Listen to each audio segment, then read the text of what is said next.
ರಾಜ್ಯ ಸರ್ಕಾರದಲ್ಲಿ ST SC ಸಮುದಾಯದಿಂದ ಆಯ್ಕೆಯಾದ ಶಾಸಕರು ರಾಜೀನಾಮೆ ನೀಡಲಿ ಎಂದು ಬಿಜೆಪಿ ಮಾಜಿ ಶಾಸಕ ತಿಪ್ಪೇಸ್ವಾಮಿ ಹೇಳಿದ್ದಾರೆ.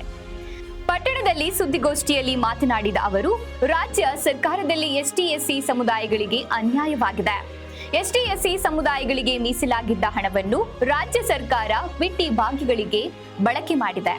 ಇದರಿಂದ ತಳ ಸಮುದಾಯಗಳಿಗೆ ನೀಡಬೇಕಾಗಿದ್ದ ಸವಲತ್ತುಗಳನ್ನು ಸರ್ಕಾರ ಕಸಿದುಕೊಂಡಿದೆ. ಸಂವಿಧಾನಬದ್ಧವಾಗಿ ಅಧಿಕಾರ ಸ್ವೀಕರಿಸಿರುವ ಮುಖ್ಯಮಂತ್ರಿಗಳು ತಳ ಸಮುದಾಯಗಳಿಗೆ ಅನ್ಯಾಯ ಮಾಡಿದ್ದಾರೆ ಎಂದರು. ರಾಜ್ಯ ಸರ್ಕಾರ ವಾಲ್ಮೀಕಿ ನಿಗಮದ 187 ಕೋಟಿ ಹಣವನ್ನ ಆಂಧ್ರಪ್ರದೇಶದ ತೆಲಂಗಾಣ ಬಂಗಾರದ ಅಂಗಡಿಗಳು ಬಾರ್ ಮಾಲೀಕರಿಗೆ ಗುತ್ತಿಗೆದಾರರಿಗೆ ವರ್ಗಾಯಿಸಿ ಚುನಾವಣೆಗೆ ಬಳಸಿಕೊಂಡಿದ್ದಾರೆ. ಇದಕ್ಕಾಗಿ 200 ರಿಂದ 700 ಬ್ಯಾಂಕ್ ಖಾತೆಗಳಿಗೆ ಹಣ ವರ್ಗಾವಣೆ ಆಗಿದೆ ಮತ್ತು ಎಸ್ಟಿ ಎಸ್ಸಿ ಯೋಜನೆಗಳಲ್ಲಿ 25 ಕೋಟಿ ರುಗಳು ಸರ್ಕಾರದ ಗ್ಯಾರಂಟಿ ಯೋಜನೆಗಳಿಗೆ ಬಳಸಿಕೊಂಡಿದೆ. ರಾಜ್ಯ ಸರ್ಕಾರ ವಂಚನೆ ಮಾಡಿದ್ರೂ ಕೂಡ ಕಾಂಗ್ರೆಸ್ ಪಕ್ಷದಲ್ಲಿ ಎಸ್ಟಿ ಮೀಸಲು ಕ್ಷೇತ್ರದ ಸಮುದಾಯದಿಂದ ಆಯ್ಕೆಯಾದ 15 ಮತ್ತು ಇತರೆ ಕ್ಷೇತ್ರಗಳಿಗೆ ಆಯ್ಕೆ 2 ಶಾಸಕರು ತುಟಿ ಬಿಚ್ಚುತ್ತಿಲ್ಲ ಏಕೆ? ಇದನ್ನ ಖಂಡಿಸಿ ತಕ್ಷಣ ರಾಜೀನಾಮೆ ನೀಡಬೇಕು ಎಂದು ಒತ್ತಾಯಿಸಿದರು. ಇದೇ ಸಂದರ್ಭದಲ್ಲಿ ಬಿಜೆಪಿ ಎಸ್ಟಿ ಮೋರ್ಚಾ ಜಿಲ್ಲಾಧ್ಯಕ್ಷ ಪಿ ಶಿವಣ್ಣ, ಜಿಲ್ಲಾ ಕಾರ್ಯದರ್ಶಿ ಪಾಲಯ್ಯ, ಶಿವಲಿಂಗಪ್ಪ, ಬೆಡಗಿ ತಿಪ್ಪೇಸ್ವಾಮಿ, ಮಲ್ಲೂರಳ್ಳಿ ಗುಂಡಯ್ಯ, ಶರಣಪ್ಪ, ತಿಪ್ಪೇಸ್ವಾಮಿ ಇದ್ರು. 187 ಇಂಟು 33 ಕೋಟಿ ನಾಯಕರ ದುಡ್ಡನ್ನ, ವಾಲ್ಮೀಕಿ ನಿಗಮದ ನಾಯಕರ ದುಡ್ಡನ್ನ ಇವರು ಆಂಧ್ರ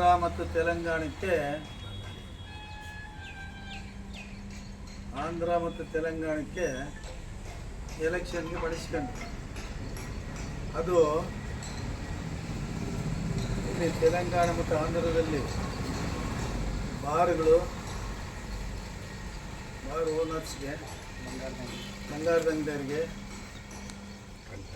ಕಂಟ್ರಾಕ್ಟ್ದಾರರಿಗೆ, ಕುರಿಕಾಯರಿಗೆ ಒಟ್ಟು 200 ರಿಂದ 700 ಅಕೌಂಟ್ಗಳಿಗೆ ದುಡ್ಡನ್ನು ಟ್ರಾನ್ಸ್ಫರ್ ಮಾಡಿ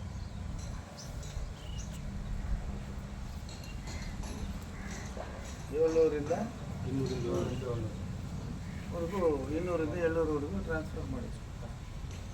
ಇವರಿಗೆ ಕಾಂಗ್ರೆಸ್ನವರಿಗೆ ನಾಯಕರ ದುಡ್ಡೇ ಬೇಕಾಗಿತ್ತ ಹೊಡೆಯಕ್ಕೆ. 15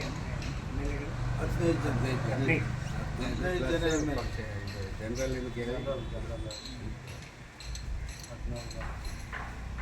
ನಾಯಕರ ಹಣನೇ ಬೇಕಾಗಿತ್ತ ಇವರಿಗೆ. ಆಮೇಲೆ ಏಕೆ ಜನದ್ದು ಅವ್ರದ್ದು 13,000 ಕೋಟಿ, 187 ಬಿಟ್ಟು. ಆಮೇಲೆ ನಾಯಕರದು 11,000 ಕೋಟಿ, ಇಷ್ಟು ಒಟ್ಟು 25,000 ಕೋಟಿ. ಅದು 187 ಕೋಟಿ ವಾಲ್ಮೀಕಿ ನಿಗಮ. ಇಷ್ಟು ದುಡ್ಡನ್ನು ಈ ಬಿಟ್ಟಿ ಭಾಗ್ಯಗಳಂತ ಅಂತಾರಲ್ಲ, 2,000 ರೂಪಾಯಿ ಕೊಡ್ತಕ್ಕಂಥದ್ದು ಆಗ್ಬೋದು, ಆಮೇಲೆ ಬಸ್ಸಿಂದ ಆಗ್ಬೋದು, ಆಮೇಲೆ ಕರೆಂಟಿಂದ ಆಗ್ಬೋದು. ಕರೆಂಟಿಂದ ಹೇಳಿದರು ಸಿದ್ದರಾಮಯ್ಯರು, ನನಗೂ ಫ್ರೀ, ನಿನಗೂ ಫ್ರೀ, ಕಾಕನಿಗೂ ಫ್ರೀ, ನನಗೂ ಫ್ರೀ, ನಿನಗೂ ಫ್ರೀ, ಕಾಕನಿಗೂ ಫ್ರೀ ಅಂತ ಹೇಳಿದರು.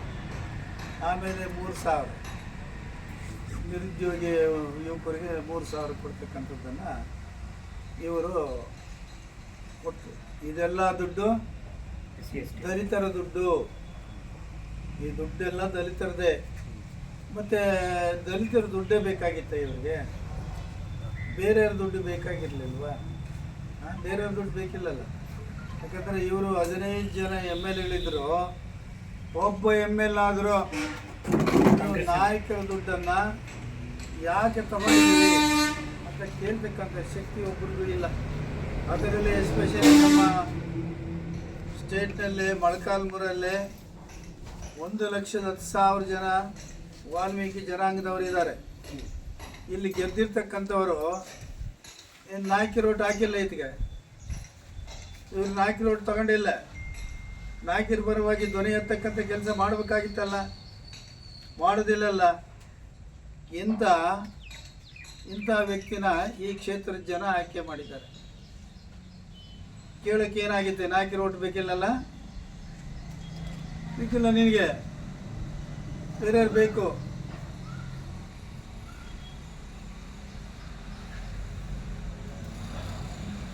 ಮಾಡಿದ್ದಾರೆ. ಆಮೇಲೆ ಎಲ್ಲರ ರಾತ್ರಿ ಕಳ್ತನ ಮಾಡ್ತಾರೆ. ಈ ಕಾಂಗ್ರೆಸ್ನವರು ಆಗಲತ್ತೆ ದರೋಡೆ ಮಾಡ್ತಾರೆ, ಆಗಲತ್ತೆ ಕಳ್ತನ ಮಾಡ್ತಾರೆ.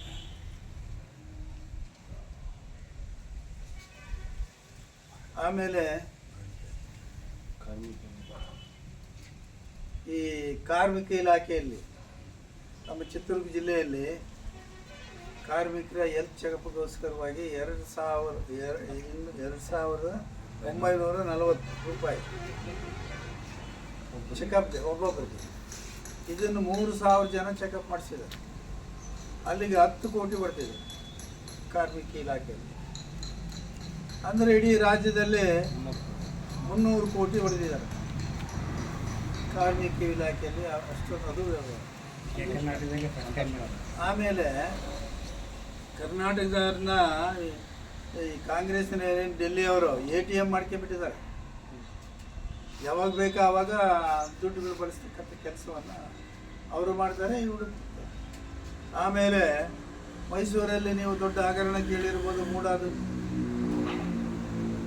ಈಗ 14 ಸೈಟ್ 4,000ದಿಂದ 5,000 ಕೋಟಿವರೆಗೂ ಮುಖ್ಯಮಂತ್ರಿಗಳ ಮನೆಯವರೇ ಸೈಟ್ ತಗೊಂಡಿದ್ದಾರೆ ಅಂತಕ್ಕಂಥದ್ದು ಈಗೆಲ್ಲ ಅದರದ್ದು ಹೋರಾಟ ನಡೀತಿದೆ. ವಿಶ್ವನಾಥ್ ಹೇಳ್ತಾರೆ ಅದು ಭಾಳದು, ವಿಶ್ವನಾಥ್ MLC ಅವರು, ಅದು ಭಾಳದ 3 ಕೋಟಿನ 8 ಕೋಟಿ ಇರ್ಬೋದಪ್ಪ. ಸಿದ್ದರಾಮಯ್ಯರೇ ನೀವು 68 ಕೋಟಿ ಹೇಳ್ತೀರಲ್ಲಪ್ಪ, ಇದು ಯಾವುದಿದು? 60 ಗಂಟೆ ಹೇಳ್ತೀರಿ, ಇದು ನಾಚಿಕೆ ಆಗ್ತಕ್ಕಂಥದ್ದು. ಇದು ನೀನು ಆ ಭ್ರಷ್ಟರ ಗುಂಪಿನಲ್ಲಿ ಸೇರಿಬಿಟ್ಟಿದೆಯಲ್ಲ ಅಂತಕ್ಕಂಥ ಮಾತನ್ನು ವಿಶ್ವನಾಥ ಹೇಳ್ತಾರೆ. ಹೀಗಾಗಿ ಕಾಂಗ್ರೆಸ್ನವರು ಈ ರಾಜ್ಯವನ್ನೇ ಲೂಟಿ ಮಾಡಿದ್ದಾರೆ, ದಿವಾಳಿ ಮಾಡಿದ್ದಾರೆ. ಆಮೇಲೆ ಕಾನೂನು ಸುವ್ಯವಸ್ಥೆ ಅಂತೂ ತುಂಬ ಈ ರಾಜ್ಯದಲ್ಲಿ ಹದಗೆಟ್ಟು ಹೋಗಿದೆ. ಯಾರು ಕೇಳಂಗಿಲ್ಲ, ಆ ರೀತಿ ಆಗಿಬಿಟ್ಟಿದೆ. ಯಾಕ್ರಿ ಸಿದ್ದರಾಮಯ್ಯರೇ ನೀವು ಕಣ್ಣು ಮುಚ್ಕೊಂಡಿದ್ದೀರೇನ್ರಿ? ಸಿದ್ದರಾಮಯ್ಯರೇ ಮುಖ್ಯಮಂತ್ರಿಗಳು ಕಣ್ಣು ಮುಚ್ಕೊಂಡಿದ್ದೀರಾ ನೀವು? ಬಡವರ ಪರವಾಗಿದ್ದೀನಿ, ದಲಿತರ ಪರವಾಗಿದ್ದೀನಿ, ಶೋಷಿತರ ಪರವಾಗಿದ್ದೀನಿ ಅಂತೆಲ್ಲ ಹೇಳ್ತಿದ್ರಲ್ಲ, ಈಗ ನೀವು ಯಾರ ಪರವಾಗಿದ್ದೀರಿ? ಲೂಟಿ ಹೊಡಿತಾರಲ್ಲ ಆಗಲತ್ತು, ಅವ್ರ ಪರವಾಗಿದ್ದೀರಿ ಅಂತ ಗೊತ್ತಾಗ್ತಿದೆಯಲ್ಲ. ಅವ್ರ ಪರವಾಗಿದ್ದೀರಿ ಅಂತಕ್ಕಂಥದ್ದು ನಿಮಗೆ ಗೊತ್ತಾಗುತ್ತಲ್ಲ. ಇವ್ರಾಗಲೇ ಏನಾಗಿದೆಯಪ್ಪ ಅಂದರೆ ಈ ಸರ್ಕಾರ ನರಸತ್ತ ಅಂತಾರಲ್ಲ, ಹಾಗಾಗೋಗ್ಬಿಟ್ಟಿದೆ.